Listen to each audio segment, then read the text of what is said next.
ایک جنگ ہوئی ہے یرموک، جس میں روم کی طاقت ٹوٹ گئی۔ اس میں 3 لاکھ تھے رومی، 30,000 تھے صحابہ تابعین۔ رومیوں کے لشکر میں 60,000 عرب تھے۔ تو ایک دن رومیوں کے سردار نے کہا کہ آج صرف عرب نکلیں تاکہ یہ لوہا لوہے سے ٹکرائے۔ ایک دن طے ہوا کہ کل جو لڑائی ہوگی صرف عربوں سے لڑیں۔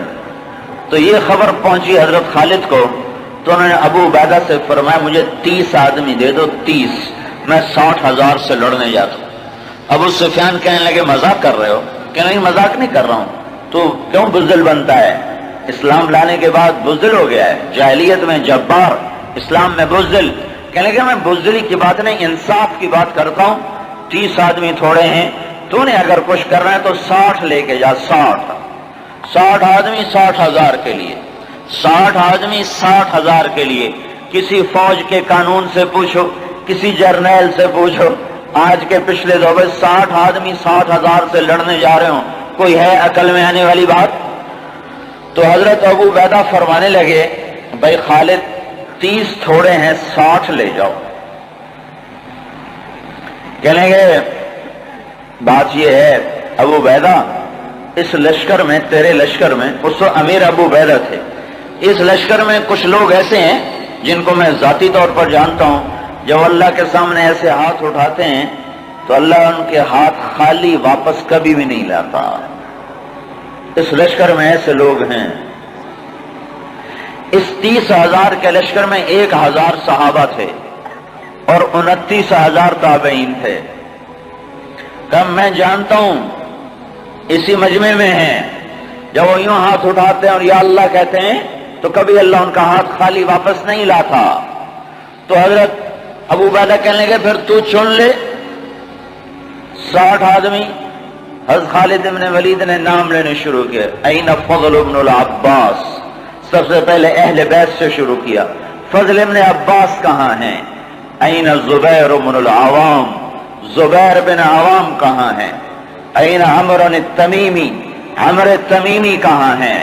سب سے بڑا ڈاکو بنو تیکا، رافع بن عمیرہ۔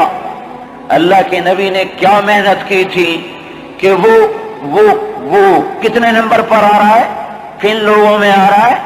خالد بن ولید ان لوگوں کو بلا رہے ہیں کہ جب وہ یوں ہاتھ اٹھاتے ہیں تو اللہ ان کے ہاتھ خالی نہیں لوٹاتا، جب اللہ کے سامنے ہاتھ پھیلاتے ہیں تو اللہ ان کی جھولی خالی واپس نہیں لاتا۔ تو چوتھے نمبر پر کس کو بلایا؟ کہا این رافع بن عمیرہ الطائی، وہ عدی کے قبیلے کا سب سے بڑا ڈاکو، وہ رافع بن عمیرہ کہاں ہے؟ چوتھے نمبر پہ آ گیا، سارے عرب کا بڑا ڈاکو۔ چوتھے نمبر پہ کن لوگوں میں آیا؟ جو ہاتھ اٹھائیں تو اللہ ہاتھ خالی نہیں لوٹا تھا۔ عبداللہ بن عمر کہاں ہیں؟ عبد الرحمن بن ابی بکر کہاں ہیں؟ عبادہ بن صامت کہاں ہیں؟ عمر تمیمی کہاں ہیں؟ حذیفۃ الیمان کہاں ہیں؟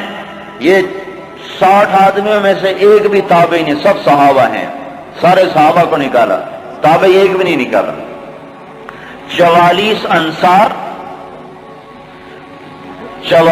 انصار نکالے 16 مہاجرین میں سے۔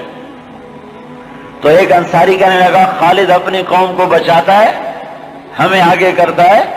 تو خالد بن ولید نے فرمایا نہیں، اللہ کی قسم میں نے دیکھا ہمیشہ مشکل وقت میں اللہ کا نبی مدینے والوں کو آگے کرتا تھا، ہر مشکل وقت میں اللہ کا نبی انصار مدینہ کو آگے کرتا تھا، میں اس کی وجہ سے تمہیں آگے کر رہا ہوں۔ تو کہنے لگے ہاں سچ کہتے ہو۔ 44 انصاری اور 16 مہاجرین اور 60 آدمی، اور یہ 60,000 عیسائیوں سے لڑنے جا رہے۔ عرب کا ایک قبیلہ مسلمان نہیں ہوا تھا، بنو غسان، ان کے نصیب میں محرومی تھی، وہ آج بھی ایمان سے محروم رہے۔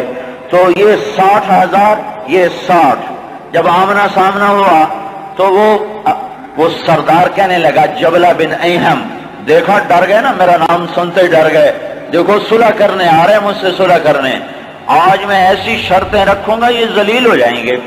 اس کے باپ کو بھی نہیں پتا کہ لڑنے آ رہے ہیں، جب سامنے آ کے کھڑے ہوئے تو اب صفوں میں سے آگے آ گیا، کہنے لگا آج ایسی شرطیں رکھوں گا تو میں چھوٹی کا دودھ یاد آئے۔ حضرت خالد نے کہا کون سی شرطیں؟ کہ تم کیا کرنے آئے ہو؟ کہ لڑنے۔ کہ تم صلح کرنے نہیں آئے؟ کہ نہیں لڑنے آئے ہیں۔ وہ بھی آگے عرب تھا، کہ جاؤ جاؤ تیاری کر کے آؤ، عرب کی ماؤں کا میں تانا نہیں سننا چاہتا کہ جبلہ نے 60 آدمیوں پہ 60,000 سے حملہ کر دیا، وہ بھی بیچارہ بدبخت عربی تھا، کفر میں مر گیا۔ حضرت خالد بن ولید نے فرمایا تو آ کے ہم سے تو نمٹ لے، پھر تو بعد میں دیکھ لینا کہ میدان کس کے ہاتھ میں اور جھنڈا کس کے ہاتھ میں، تو آ تو صحیح۔ وہ تیار نہیں ہو رہا کہ میری بھی غیرت گوارا نہیں کرتی، انہیں حملے کا حکم دیا۔ جب خالد بن نہیں ٹلے، انہیں حملے کا حکم دیا۔